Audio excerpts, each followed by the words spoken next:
Hydrogen chloride gas और hydrochloric acid. पहले hydrogen chloride gas पढ़ेंगे, उसके बाद डिटेल्स में हाइड्रोक्लोरिक एसिड पढ़ेंगे। हम लोगों ने अब तक टोटल 3 गैस पढ़ चुके, ये चौथा गैस है हाइड्रोजन क्लोराइड। कौन कौन से गैस हमने सबसे पहले पढ़ा था? अमोनिया गैस, उसके बाद हमने पढ़ा हाइड्रोजन सल्फाइड गैस, उसके बाद अभी हम लोगों ने पढ़ा नाइट्रोजन गैस, और अब हम लोग पढ़ने जा रहे हैं हाइड्रोजन क्लोराइड गैस। इन चारों गैस में ये जो है ये बेसिक गैस है, क्षारीय प्रकृति का गैस है। H2S और HCl को अगर हम लोग कहें, HCl को भी कहना सही नहीं होगा, फिर भी H2S के बारे में अगर कहें तो ये एक अम्लीय गैस है, और N2 क्या है? ये एक उदासीन गैस है। तो यहाँ पर 4 गैस जो हम लोग पढ़ रहे थे, उनमें अब हम लोग पढ़ने जा रहे हैं हाइड्रोजन क्लोराइड गैस को। ये हाइड्रोजन क्लोराइड गैस और हाइड्रोक्लोरिक एसिड दोनों का फॉर्मूला अगर देखें तो दोनों का HCl है। तो सबसे पहले दोनों का मॉलिक्यूलर फॉर्मूला क्या हम लोग लिखते हैं? तो मॉलिक्यूलर फॉर्मूला जो है अणु का, उसका फॉर्मूला वो है HCl, एक हाइड्रोजन एटम और एक क्लोरीन एटम। और इसका अगर मॉलिक्यूलर वेट निकालेंगे तो मॉलिक्यूलर वेट आप लोग याद कर लें, हाइड्रोजन का 1 होता है और क्लोरीन का 35.5 होता है एटॉमिक वेट। तो एटॉमिक वेट को जब जोड़ते हैं तो हमें क्या मिलता है? हमें मॉलिक्यूलर वेट मिलेगा 36.5। तो मॉलिक्यूलर वेट हो गया इसका 36.5। अब हाइड्रोक्लोरिक एसिड में पहले बताएं तो हाइड्रोक्लोरिक एसिड को हम लोग म्यूरेटिक एसिड भी कहते हैं। म्यूरेटिक एसिड क्वेश्चन आता है, म्यूरेटिक एसिड या म्यूरेटिक अम्ल किसे कहते हैं? तो म्यूरेटिक एसिड हाइड्रोक्लोरिक एसिड को कहते हैं। क्यों कहते हैं? क्योंकि इससे जो हम लोग बनाते हैं सोडियम क्लोराइड से जनरली बनाते हैं। सोडियम क्लोराइड ये एक नमक है, और ये म्यूरेटिक शब्द जो है इसका मतलब होता है समुद्र से मिलने वाला।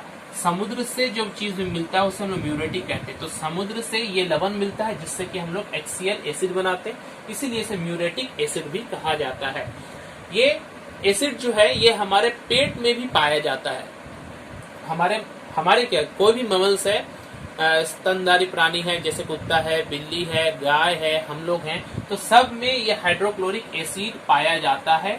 ये हमारे आमाशय में जो जठर रस जिसे हम लोग कहते हैं, पेट में जठर रस यानी गैस्ट्रिक जूस जो होता है, ये गैस्ट्रिक जूस का हमारे पेट में जो गैस्ट्रिक जूस होता है, उस गैस्ट्रिक जूस में जो HCl एसिड पाया जाता है उसका पीएच मान लगभग 2 to 3 होता है। ये पीएच बहुत ही कम है, इसका मतलब ये स्ट्रॉन्ग एसिड है, बहुत ही तीव्र अम्ल है।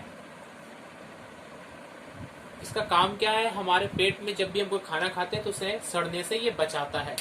और चीज यहाँ ध्यान देंगे, HCl जो है गैस फॉर्म में या ड्राई फॉर्म में जब हमें दिखे, गैस ड्राई फॉर्म में हो या HCl गैस हो, तो उसमें वो एक कोवैलेंट कंपाउंड होता है।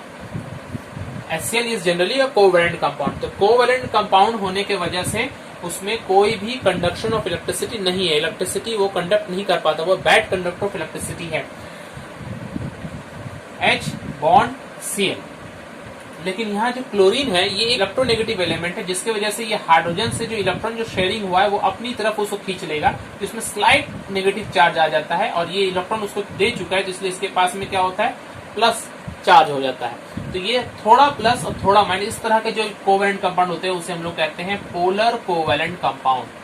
पोलर कोवैलेंट रहने की वजह से ये पानी में बहुत अच्छा से घुल सकता है, और पानी में घुलने के बाद ये अगर हम लोग देखेंगे तो H प्लस और Cl माइनस आयन बनाता है, या हम लोग इसको हाइड्रोनियम आयन क्या होता है वो भी हम लोग देखेंगे।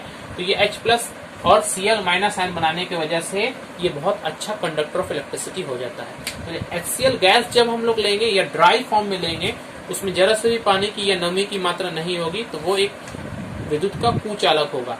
लेकिन जब उसे हम लोग पानी में घोल लेंगे जो कि एसिड बन जाता है, वो एक बहुत अच्छा सुचालक हो जाता है। तो एग्जाम में अगर हमारे पास क्वेश्चन आए कि विच ऑफ देम या which of this is a good conductor of electricity, तो HCl देखकर इसे टिक नहीं कर देना है। HCl क्या है? वो HCl गैस है या सूखा HCl है या लिक्विड HCl है? लिक्विड HCl भी होगा तब भी वो बैड कंडक्टर ऑफ इलेक्ट्रिसिटी, क्योंकि लिक्विड HCl का मतलब ये नहीं कि एक्वस और लिक्विड में फर्क होता है। एक्वस का मतलब पानी में घुला हुआ, और लिक्विड HCl का मतलब होता है HCl को बहुत अधिक दबाव देकर, टेम्परेचर कम कर उस गैस को हम लोग, जैसे हम लोग पानी भाप को पानी बनाते हैं, वाष्प को, उसी तरह से एक HCl गैस को जब हम लोग लो टेम्परेचर और हाई प्रेशर देते हैं तब जाके वो लिक्विड बनता है। तो लिक्विड बनने के बाद में नेगेटिव और पॉजिटिव आयंस नहीं बनाएंगे, जिसकी वजह से वो करंट का प्रवाह नहीं करेगा। लेकिन एक्वस होने के मतलब है वो पानी में घुल गया है और प्लस और माइनस साइन बना रहा है और बहुत अच्छा कंडक्टर ऑफ इलेक्ट्रिसिटी हो गया। तो एक्वस जब तक वो हमें नहीं दिखे या HCl एसिड नहीं रहेगा अगर हमारे पास, तो हम उस ऑप्शन को टिक नहीं कर सकते हैं। अगर सिर्फ HCl गैस होगा तो वो सही नहीं है, एक्वस होना चाहिए या हाइड्रोक्लोरिक एसिड होना चाहिए। ये क्लियर हुआ। हाइड्रोजन क्लोराइड गैस को लैब में हम लोग कैसे प्रोड्यूस करेंगे, lab preparation of hydrogen chloride gas. ये पूरा सेटअप है। एक हम लोग कोनिकल फ्लास्क लेते हैं, कोनिकल फ्लास्क में सोडियम क्लोराइड जो कि साधारण नमक होता है उसको एक सॉल्यूशन बना लेते हैं, नमक का पानी में घोल लेते हैं। उसे फ्लास्क में रखकर उस फ्लास्क के मुंह को हम लोग बांध देंगे, एक कॉर्क से बंद कर देंगे और एक फनल के द्वारा, उस फनल के द्वारा यहाँ पर कॉन्सेंट्रेटेड H2SO4, ध्यान देंगे कैसा एसिड है, कॉन्सेंट्रेटेड H2SO4 सल्फ्यूरिक एसिड, उस पर इतना डालें कि ये पूरा डूब जाए। अब इन दोनों के बीच में रिएक्शन होता है। तो रिएक्शन कैसे होता है, हीट जब करते हैं तो इनके बीच में रिएक्शन होता है। वो रिएक्शन को हम लोग देखेंगे NaCl H2SO4 कैसा अवस्था में है, कॉन्सेंट्रेटेड H2SO4 है, वो जब 150 से लेकर 200 डिग्री सेंटीग्रेड टेम्परेचर तक जब ये हीट करेंगे तब जाके बनेगा sodium bisulphate NaHSO4 plus HCl gas. ये जो सोडियम बाइसल्फेट बनेगा ये सॉल्यूशन में घुला रह जाएगा और ये हाइड्रोजन क्लोराइड गैस है, ये यहां से निकलकर इसके साथ में आएगा। अब ये जो HCl गैस आ रहा है, चूंकि सॉल्यूशन हमने लिया तो इस HCl गैस में थोड़ी मात्रा में नमी रहेगी और HCl गैस जो है ये नमी रहने से नहीं चलेगी, क्योंकि नमी रहने से हमें फिर HCl गैस नहीं मिलेगी, हमें HCl एसिड मिल जाएगा और HCl gas is very very highly soluble in water, तो उसमें से हमें पानी को हटाना ही पड़ेगा। तो पानी को हटाने के लिए हम क्या करेंगे, इस HCl गैस को एक ड्राइंग एजेंट से गुजारेंगे। ड्राइंग एजेंट क्या होता है, जो किसी भी कंपाउंड से जो मॉइस्ट उसके साथ में जो नमी मिली रहती है उसको शोषित कर ले। तो यहाँ पर जो हम लेते हैं H2SO4 ही लेते हैं, कॉन्सेंट्रेटेड H2SO4, ये एक ड्राइंग एजेंट के रूप में यहाँ इस्तेमाल करते हैं। आप लोग बोलेंगे सर यहाँ भी H2SO4 था, हाँ, रिएक्शन कराने में भी H2SO4 कॉन्सेंट्रेटेड अवस्था में लेते हैं और सुखाने के लिए भी कॉन्सेंट्रेटेड H2SO4 ही लेते हैं, और क्या क्या नहीं लेते वो हम लोग पढ़ेंगे। तो सबसे पहली बात हम लोग इसको इस तरह से डुबा कर रखेंगे, देखें यहाँ पर डुबा हुआ है। यहाँ से फिर क्या होगा, ये HCl गैस बुलबुले के रूप में फिर ऊपर की तरफ छूटने लगेगी, जो इसमें से जो मॉइस्ट है पानी है वो H2SO4 को शोषित करेगा। तो जो बचा हुआ जो शुष्क HCl गैस है, जो सूखा हुआ है ड्राई HCl गैस, वो इस पाइप से होते हुए यहाँ पर एक खाली गैस जार रखा हुआ है, जिसमें खाली कहने का मतलब क्या होगा, हवा होगा, हवा भरा हुआ है। और HCl गैस जो होता है वो हवा से थोड़ा भारी होता है, तो जब हम इसे पाइप के द्वारा लेकर आएंगे तो HCl गैस नीचे की तरफ भारी होने के कारण नीचे बैठने लगेगा और एयर क्या होगा, ऊपर की तरफ जाने लगेगा। तो ये एयर पूरे का पूरा ऊपर निकल जाएगा, इसे हम लोग क्या कहते हैं, अपवर्ड डिस्प्लेसमेंट ऑफ एयर। ये क्या है, अपवर्ड, डाउनवर्ड होता है हल्के गैसों के लिए डाउनवर्ड, और भारी गैसों के लिए हम लोग क्या कहते हैं, अपवर्ड डिस्प्लेसमेंट ऑफ एयर कहते हैं। यहाँ पर पानी से क्यों नहीं प्रोड्यूस कर रहे, जैसे कि हमने नाइट्रोजन गैस को किया था, पानी में क्यों नहीं दे रहे, क्योंकि पानी में हाईली सोल्यूबल, पानी में घुल जाएगा, पानी में घुल जाएगा तो हमें HCl गैस मिलेगी ही नहीं, हमें HCl गैस चाहिए, इसीलिए हमें चूंकि इसे सुखा रहे हैं इसलिए इसको फिर हम लोग खाली गैस जार में इस तरह से हम लोग इकट्ठा कर लेंगे। तो ये पूरा प्रोसेस है HCl बनने का। अब यहाँ पर छोटे छोटे कुछ क्वेश्चन होते हैं। सबसे पहला क्वेश्चन है, ये जो हीट कर रहे हैं इस पर पहले आप लोग देख ले, हम लोगों ने क्या कहा, 150 से लेकर 200 डिग्री सेंटीग्रेड, या ये कहें 200 डिग्री सेंटीग्रेड से कम। 200 डिग्री सेंटीग्रेड से कम रखेंगे तो हमारे पास जो रिएक्शन हो रहा है NaCl plus H2SO4 equal to NaHSO4 plus HCl gas बन रहा है। क्या 200 डिग्री सेंटीग्रेड से ज्यादा टेम्परेचर पर गर्म करेंगे तो क्या HCl बनेगा, देखते हैं क्या होता है वो रिएक्शन। ये रिएक्शन को फिर से अगर 200 से अधिक टेम्परेचर पर करें, NaCl प्लस H2SO4, टेम्परेचर क्या है, ग्रेटर देन 200 डिग्री सेंटीग्रेड, क्या बनेगा हमारे पास, sodium sulphate Na2SO4 plus HCl। Balance करना है तो यहाँ पर 2 लगाएं और यहाँ पर ये भी 2HCl हो जाएगा, बैलेंस हो गया पूरा। यहाँ पर भी HCl बन रहा है, यहाँ पर भी HCl बन रहा है, तो फिर हम इस टेम्परेचर को हाई क्यों नहीं कर रहे हैं, कम में ही क्यों बना रहे हैं, क्या प्रॉब्लम होगा अगर हम हाई करेंगे। तो सबसे पहले बात, जब कम टेम्परेचर पर बन जा रहे हो तो हमें हाई करने की जरूरत क्या है, क्यों, ज्यादा टेम्परेचर देने का मतलब है वो फ्यूल भी हम ज्यादा खर्च करेंगे, टाइम भी हमें ज्यादा लगेगा। पहला पॉइंट तो ये हुआ कि हम हाई टेम्परेचर क्यों नहीं करें, ताकि फ्यूल की बचत हो। और सेकंड इंपॉर्टेंट पॉइंट क्या है, ये टेम्परेचर अगर हम कर भी देते हैं हाई टेम्परेचर पर 200 से अबव पर, तो क्या बन रहा है, यहाँ पर जो बन रहा है HCl तो दोनों बन रहा है, मगर यहाँ पर जो बन रहा है सोडियम बाइसल्फेट बन रहा है और यहाँ पर सोडियम सल्फेट बन रहा है। ये सोडियम बाइसल्फेट तो ये घुलनशील है, इस घोल में मिल के रह रहा है, मगर ये सोडियम सल्फेट जो है इसके पास एक नेचर क्या है, ये एक हार्ड क्रस्ट के रूप में, मतलब इस जो देख रहे हैं हम बर्तन देख रहे हैं कांच का जो भी फ्लास्क है, इस फ्लास्क के किनारों पर ये कठोर आवरण के रूप में जाके जम जाएगा और जमने की वजह से क्या होगा, ये पूरा जो रिएक्शन धीरे धीरे बंद हो जाएगा और HCl गैस हमें मिलना बंद हो जाएगा। तो ये सेकंड पॉइंट बहुत इंपॉर्टेंट है कि 200 डिग्री सेंटीग्रेड से ज्यादा टेम्परेचर पर गर्म करने पर सोडियम सल्फेट बनता है और ये सोडियम सल्फेट ये एक हार्ड क्रस्ट के रूप में, क्या वर्ड लिखेंगे आप लोग, हार्ड क्रस्ट। क्रस्ट का मतलब होता है जैसे कोई पपड़ी बन जाती है उस तरह का पपड़ी के रूप में ये पूरा इस ग्लास चेम्बर में या फ्लास्क में जम जाएगा और जमने के बाद में ये ग्लास भी हमारा बर्बाद हो गया, इसे दोबारा यूज भी नहीं कर सकते हैं और ये रिएक्शन जो है ये धीरे धीरे होकर बंद हो जाएगा। ये हुआ बात 200 डिग्री सेंटीग्रेड क्यों नहीं करते। अब और ज्यादा अगर हाई टेम्परेचर आएंगे, ये तो 500 डिग्री से ग्रेटर देन 200 से लेकर 500, तो 500 डिग्री सेंटीग्रेड से भी अधिक चले जाएंगे तो ये HCl क्या होगा, टूटने लगेगा और टूट कर क्या बनाएगा, H2 और क्लोरीन गैस बना देगा, हाइड्रोजन और क्लोरीन गैस। तो वहां पर भी HCl गैस नहीं होता। हमारे लिए सबसे बेस्ट है temperature less than 200 degree centigrade और जो बनता है वो सोडियम बाइसल्फेट और हाइड्रोजन क्लोराइड गैस बनता है। क्यों नहीं करते हैं हाई टेम्परेचर, हाई टेम्परेचर करने पर फ्यूल ज्यादा खर्च होता है और जो प्रोडक्ट बनता है सोडियम सल्फेट, ये सोडियम सल्फेट एक हार्ड क्रस्ट के रूप में, पपड़ी के रूप में पूरे ग्लास के जो वेसल है बर्तन उसके किनारों पर जम जाएगा, जिसकी वजह से बर्तन भी हमारा बर्बाद हो जाएगा और प्रतिक्रिया भी धीरे धीरे बंद हो जाएगी और उससे ज्यादा टेम्परेचर करने पर हाइड्रोजन क्लोराइड जो है वो टूट कर हाइड्रोजन और क्लोरीन गैस बनाएगा और हमें हाइड्रोजन क्लोराइड गैस प्राप्त होगा। तो हम 3 पॉइंट्स यहाँ पर दे रहे हैं।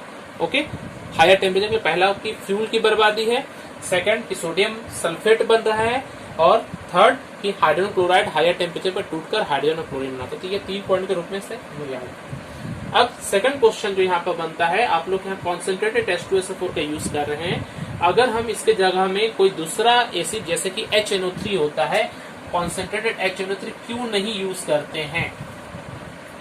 क्वेश्चन ये होगा कि हाइड्रोजन क्लोराइड गैस बनाने के लिए प्रयोगशाला में सांद्र HNO3 का उपयोग क्यों नहीं किया जाता है। तो सांद्र HNO3 जो है ये एक ऐसा एसिड है जो वोलेटाइल, मतलब रूम टेम्परेचर पर भी ये वाष्प उसमें से निकलते रहता है। तो HNO3 हर वक्त उसमें से क्या होगा, वाष्प निकलेगा। तो ये जो रिएक्शन में जो HCl बन रहा है इसके साथ में क्या होगा, HNO3 को वाष्प भी आ जाएगा। तो HNO3 के साथ HCl के साथ में यहाँ पर हमें फिर क्या मिलेगी, HNO3 भी यहाँ पर ऐड होके मिलेगा, HNO3 का वाष्प। तो हमें HCl तो प्योर फॉर्म में मिलेगा नहीं, इसलिए हम HNO3 का इस्तेमाल नहीं करते हैं। ये हुआ बनाने का तरीका। अब सुखाने के लिए हम लोग कॉन्सेंट्रेटेड H2SO4 का इस्तेमाल कर रहे हैं। ठीक है, ये ड्राइंग एजेंट है, इसके अलावा भी तो और ड्राइंग एजेंट, उसका इस्तेमाल हम लोग क्यों नहीं करते हैं। सुखाने के लिए हम लोग कैल्शियम ऑक्साइड का इस्तेमाल क्यों नहीं करते हैं। कैल्शियम ऑक्साइड भी एक ड्राइंग एजेंट है, हम लोगों ने पढ़ा था। अमोनिया को जब हम लोग सुखा रहे थे तो कैल्शियम ऑक्साइड का इस्तेमाल किया था। यहाँ क्यों नहीं करेंगे, क्योंकि कैल्शियम ऑक्साइड क्या है, इसका नेचर होता है बेसिक नेचर का है, ये क्षारीय प्रकृति का है और HCl क्या होता है, ये एसिडिक होता है। तो एसिड और बेस आपस में रिएक्शन करेगा और HCl गैस हमें मिलेगा ही नहीं। तो CaO ये HCl गैस से रिएक्शन करके बना देगा CaCl2 प्लस H2O, बैलेंस कर ले यहाँ 2HCl। तो आप देख रहे हैं HCl आपको प्राप्त हुई नहीं। इसी तरह से फास्फोरस पेंटॉक्साइड भी एक ड्राइंग एजेंट है, इसका इस्तेमाल भी हम लोग नहीं करते हैं क्योंकि फास्फोरस पेंटॉक्साइड ये भी HCl से रिएक्शन करता है 3HCl से और बना देता है POCl3 प्लस 3HPO3। और ये तो हम देख रहे हैं कैल्शियम ऑक्साइड और P2O5 का यूज हम लोग नहीं कर सकते हैं। अब हम लोग जाते हैं हाइड्रोक्लोरिक एसिड पर। ये हाइड्रोजन क्लोराइड गैस तो हम लोगों ने सुखाकर इकट्ठा कर लिया, लेकिन जब हमें हाइड्रोक्लोरिक एसिड बनाना होगा तो हम क्या करेंगे। तो हाइड्रोक्लोरिक एसिड का मतलब क्या होता है, HCl गैस को पानी में अगर हम घोल दें, उसका एक्वस सॉल्यूशन बना दे तो वो क्या होगा, HCl एसिड होगा। तो पानी में हमें घोलना है। तो यहाँ पर जो HCl गैस बन रहा है ये ऑलरेडी इसमें पानी मिला हुआ है, तो इसमें और पानी मिला देंगे तो ये क्या एसिड, तो इसे सुखाने की हमें जरूरत नहीं पड़ेगी। तो इसे अगर सीधा हम लोग पानी में अगर घोल दें, जैसे कि ये अगर चेम्बर हटा दे बीच से, सीधा इस पाइप को यहाँ पर हम पानी वाले जार में इस पे पूरा पानी भर दें तो क्या होगा, HCl एसिड बन जाएगा। हम लोग 200 डिग्री सेंटीग्रेड से कम टेम्परेचर पर हम लोग काम करेंगे, लेस देन 200 डिग्री सेंटीग्रेड। और क्या क्या लेंगे, सोडियम क्लोराइड और कॉन्सेंट्रेटेड H2SO4, ये दोनों का सॉल्यूशन लेंगे, हमें मिलेगा NaHSO4 और HCl गैस के रूप में मिलेगा। इस गैस को हम लोग एक ट्यूब के द्वारा बनाएंगे और इसे हम लोग सुखाने की जरूरत नहीं है, क्योंकि इसमें हम लोग पानी ही मिलाना है। तो इसको हम लोग एक गैस जार जिसमें पानी भरा हुआ है उस पानी में जाकर मिला देंगे। तो हमें क्या मिलेगा? HCl एसिड मिलेगा। लेकिन क्या ये इतना आसान है? नहीं। इसे मिला देने पर HCl एसिड तो मिलेगा, मगर यहाँ पर क्या क्या घटना घट सकती है उसको आप लोग गौर करें। ये जो HCl एसिड जो गैस के रूप में यहाँ जो HCl आ रहा है, HCl gas is very high soluble in water, बहुत ज्यादा पानी में घुलता है। तो जब ये पानी में बहुत तेजी से घुलने लगेगा, बहुत तेजी से, तो जितना यहाँ HCl बन नहीं रहा है उससे ज्यादा क्या होगा? वो घुल जा रहा है। तो अगर हम देखेंगे फॉर एग्जाम्पल, अगर 1 सेकंड में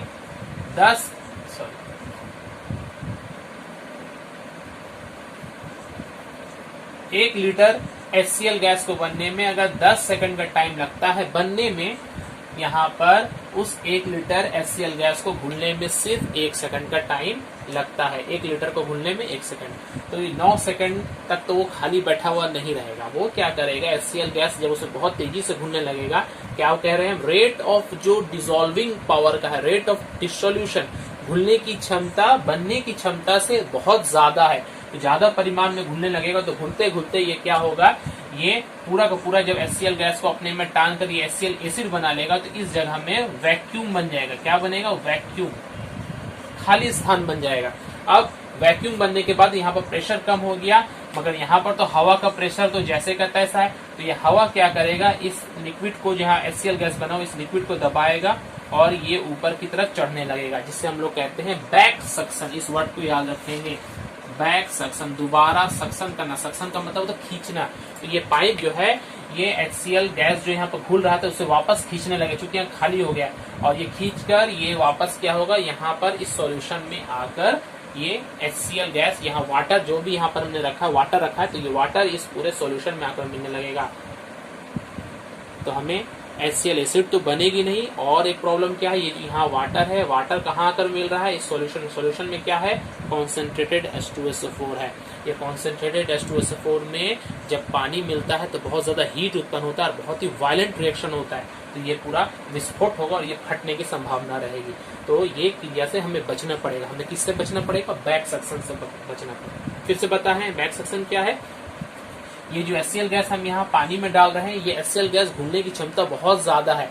जितना बन नहीं रहा है उससे ज्यादा क्या हो रहा है? वो उससे तेजी से घुल जा रहा है। जितना तेजी से वो घुल रहा है तो इस पाइप में क्या होगा? कुछ देर के लिए कुछ वैक्यूम, शून्य स्थान बनने लगेगा। तो हवा के प्रेशर की वजह से ये पानी वापस इस पाइप में चढ़ जाएगा जब सक्शन। अब इस बैक सक्शन से बचा कैसे जाए? क्या करेंगे जो हम इस बैक सक्शन से बच भी जाए और हमारा HCl गैस जो पानी में आराम से घुलकर HCl एसिड बना ले? तो यहाँ पर हम 2 मेथड करते हैं। सबसे पहला ध्यान देंगे, इस जो पाइप को जो हम डायरेक्ट खोल रहे हैं, इस पाइप को अगर हम लोग यहाँ पर चौड़ा कर दे, फनल के जैसा बना दे, तो क्या होगा? तो देखिए फनल कैसे, इसको हम लोग फनल के रूप में यहाँ पर बना देंगे। फनल बना देने से क्या फायदा है कि ये एरिया बड़ा हो गया। तो जो HCl गैस आ रहा है वो पहले पूरे इस एरिया में भर रहा है।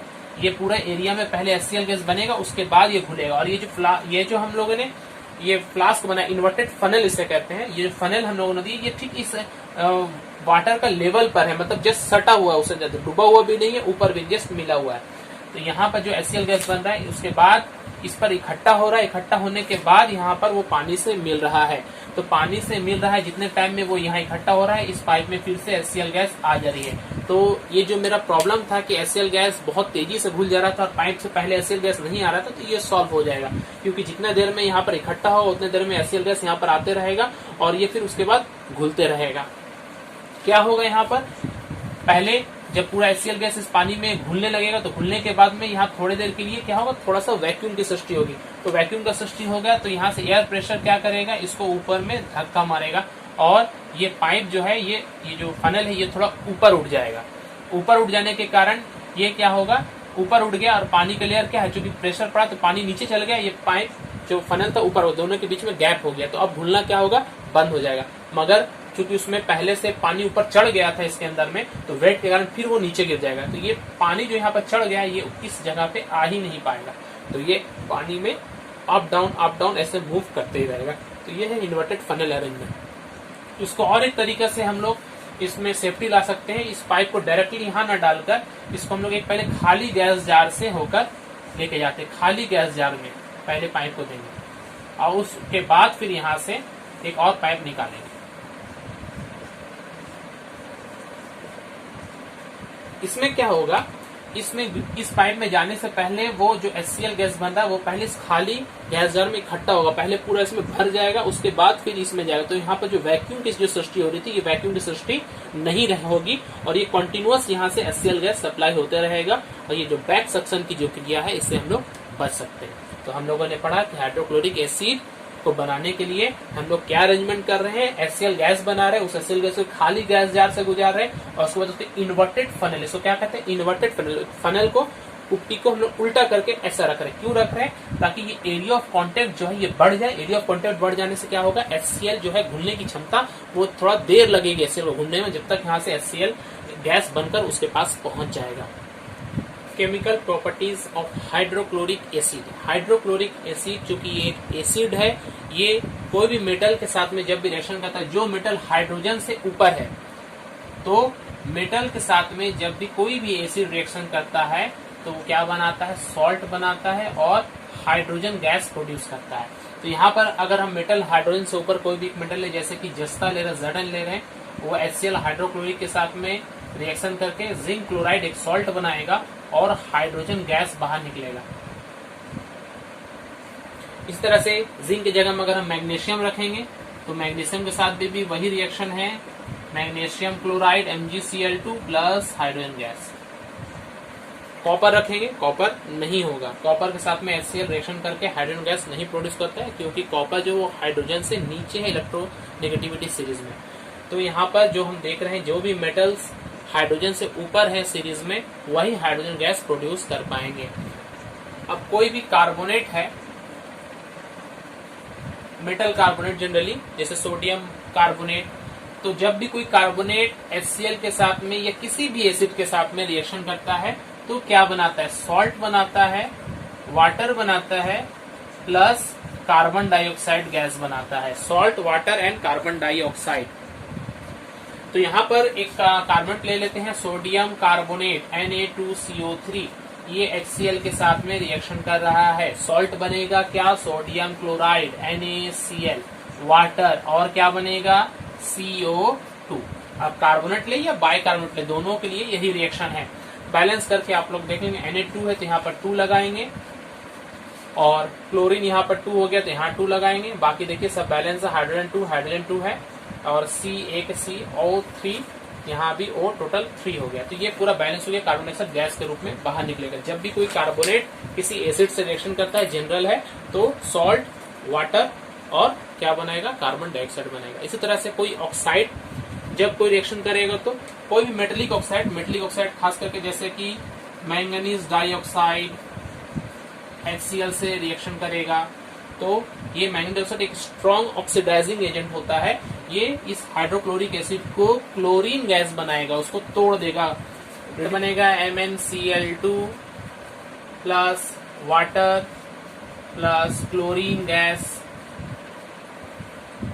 बैलेंस करें डाइऑक्साइड 4 HCl के साथ रिएक्शन करके MnCl2 बना रहा है, वाटर बना है 2 मॉलिक्यूल्स और क्लोरीन गैस बने। क्लोरीन गैस जो है ये येलोइश ग्रीनिश येलो गैस जो है ये बाहर निकलेगा। तो ये इसका पहचान के रूप में भी हम इसका इस्तेमाल कर सकते हैं। कहा जाएगा कि मैंगनीज डाइऑक्साइड को जब एक अननोन एसिड के साथ में रिएक्शन कराते हैं तो येलोइश कलर का, ग्रीनिश येलोइश कलर का गैस निकलता है और उसको हम लोग क्या कहेंगे। और ये जो गैस निकलता है, ये गैस जो है स्टार्च आयोडाइड का जो पेपर होता है, स्टार्च आयोडाइड पेपर, ये याद कर लें, स्टार्च आयोडाइड पेपर इसको ब्लैक कर देता है, ब्लू को ब्लैक कर देता है। अब हम लोग सल्फाइड से साथ में क्या रिएक्शन होता है वो देखेंगे।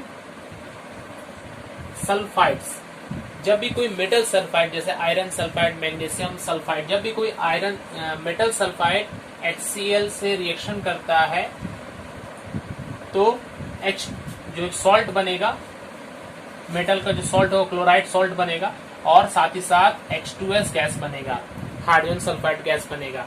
आप एक सल्फाइड जैसे कि हम लोगों ने देखा है H2S बनाने में, फेरस सल्फाइड प्लस HCl क्या बनाता है, फेरस क्लोराइड बनाता है और H2S बनाता है, FeS प्लस 2HCl। इस तरह से जिंक सल्फाइड भी अगर हम लोग लेते हैं, जिंक सल्फाइड HCl के साथ में रिएक्शन करेगा, जिंक क्लोराइड बनाएगा। देखिए क्लोराइड सॉल्ट हमेशा बन रहा है और साथ में क्या यहाँ बन रहा है, H2S गैस बन रहा है। तो जब भी कोई मेटल सल्फाइड किसी एसिड के साथ में यहाँ पर जैसे HCl है रिएक्शन करता है तो क्लोराइड सॉल्ट बनाता है यहाँ HCl के लिए और H2S गैस बनाता है। ये हुआ सल्फाइड। सल्फाइड मतलब S।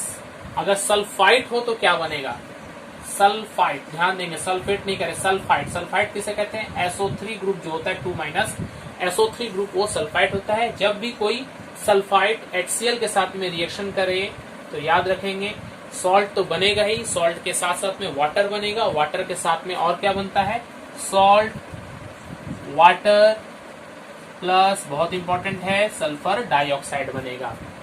कोई भी एक सल्फाइड ले ले, जैसे सोडियम सल्फाइड Na2SO3 सल्फाइड जब HCl से रिएक्शन करेगा तो क्या बताया, सॉल्ट। सॉल्ट क्या है यहाँ पर, सोडियम क्लोराइड का सॉल्ट बनेगा NaCl, वाटर बनेगा H2O और क्या बनेगा SO2। बैलेंस करने के लिए यहाँ पर 2 है तो यहाँ आप लोग 2 लगा के देखें, 2NaCl, यहाँ भी 2 हो जाएगा, H2 बैलेंस हो गया, SO3 और यहाँ SO और ये बैलेंस है, 2NaCl plus H2 plus SO2 ये गैस के रूप में बाहर निकलेगा सल्फर डाइऑक्साइड। थायोसल्फेट हो तो क्या होगा, थायोसल्फेट, इसको याद रखें, थायोसल्फेट क्या होता है। थायोसल्फेट का मतलब है ये SO3 था ना, ये हो गया H2O3 2- H2O3। अगर ऐसा कोई कंपाउंड है वो रिएक्शन कर रहा है तो सॉल्ट, वाटर, SO2 तो बनेगा, साथ ही साथ इसके साथ में एक सल्फर भी बनेगा। तो एक रिएक्शन देखेंगे, sodium thiosulphate Na2S2O3 SO3 H2O3 plus HCl equal to same चीज बनेगा NaCl, यहाँ तक सेम है, प्लस SO2 प्लस सल्फर। ये प्रेसिपिटेट के रूप में नीचे बैठने लगेगा। सल्फर क्या कलर का, ये येलोइश कलर का होता है तो येलो प्रेसिपिटेट के रूप में वो नीचे बैठने लगेगा। बैलेंस करने के लिए देखें यहाँ 2 लगाएं, S बैलेंस है, क्लोरीन 2, यहाँ क्लोरीन के लिए 2 लगा दें, हाइड्रोजन भी बैलेंस हो गया, सब बैलेंस हो गया। प्रेसिपिटेट कहाँ पर बनता है, प्रेसिपिटेट थायोसल्फेट के साथ में बनता है। तो अब इन दोनों को याद कर ले, सल्फाइड और थायोसल्फेट, ये तीनों रिएक्शन में से कोई एक जरूर पूछा जाता है। सल्फाइड के साथ में रिएक्शन होगा तो H2S गैस बनेगा और सल्फाइड के साथ में जब रिएक्शन होगा कोई मेटल सल्फाइड का तो SO2 बनेगा और थायोसल्फेट के साथ में होगा तो SO2 के साथ साथ में सल्फर का प्रेसिपिटेट भी बनेगा। और ये दोनों तो कॉमन है ही, सोडियम को कोई भी मेटल का सॉल्ट और उसके साथ में वाटर। तो ये 4 चीज यहाँ बनता है, यहाँ 3 बन रहा है और यहाँ पर 2 बन रहा है। तो ये चीज को आप लोग क्लियर करेंगे। नाइट्रेट्स के साथ में जब कोई रिएक्शन होगा तो क्या बनेगा, नाइट्रेट्स के साथ में तो एक रिएक्शन देख लेते हैं। नाइट्रेट जैसे कि लेड नाइट्रेट है PbNO3(2), ये HCl के साथ में रिएक्शन करेगा तो क्या बनेगा, लेड क्लोराइड बनेगा PbCl2 प्लस HNO3। बैलेंस करेंगे, यहाँ पर 2 है और यहाँ पर भी आपको 2 देना पड़ेगा। तो ये जो PbCl2 बना लेड क्लोराइड, ये एक व्हाइट प्रेसिपिटेट के रूप में नीचे बैठने लगेगा जो कि इस HNO3 में घुलता नहीं है, व्हाइट प्रेसिपिटेट के रूप में बनेगा। इस तरह से कोई और एक मेटल नाइट्रेट ले ले, जैसे कि बहुत इंपॉर्टेंट है silver nitrate AgNO3। Silver nitrate जब HCl से रिएक्शन करता है तो बनाता है silver chloride AgCl plus HNO3। ये AgCl जो है सिल्वर क्लोराइड, ये भी व्हाइट प्रेसिपिटेट मगर थोड़ा कर्ड की तरह, दही की तरह प्रेसिपिटेट बनाएगा, कर्डी व्हाइट प्रेसिपिटेट। ये HNO3 में ये भी नहीं घुलता है। इसका खास बात क्या है कि AgCl HNO3 में तो नहीं घुलता है, लेकिन जब एक्सेस अमोनियम हाइड्रोक्साइड दे देंगे इसके साथ में, इस घोल में अमोनियम हाइड्रोक्साइड, तो ये घुल जाएगा। ये कडी व्हाइट प्रेसिपिटेट बना रहा है, curdy white precipitate AgCl excess of ammonium hydroxide में घुलकर बना रहा है सिल्वर डाई एमीन। इसको क्या पढ़ेंगे, सिल्वर 2 एमीन ग्रुप है तो सिल्वर डाई एमीन क्लोराइड, ये कॉम्प्लेक्स कंपाउंड जिसके वजह से ये AgCl इसमें घुल जाता है और वापस ये AgNO ये जो है ये वापस इस HNO3 में घुलकर फिर से AgCl ही प्रोड्यूस करेगा। तो ये जो रिएक्शन है, ये रिएक्शन HCl एसिड का पहचान में हमारा बहुत काम आता है। अगर हमें HCl एसिड को पहचानना हो एक गैस जार में या एक बीकर में हमें एसिड दे दिया है, वो एसिड क्या है हमें पता नहीं है, हमें बताया गया है कि उसमें सिल्वर नाइट्रेट का जब हम सॉल्यूशन डालते हैं तो देखते हैं एक कड़ी व्हाइट प्रेसिपिटेट प्रोड्यूस होता है जो नाइट्रिक एसिड में तो नहीं घुलता है, मगर एक्सेस ऑफ अमोनियम हाइड्रोक्साइड डालने से वो घुल जाता है। तो बताइए वो एसिड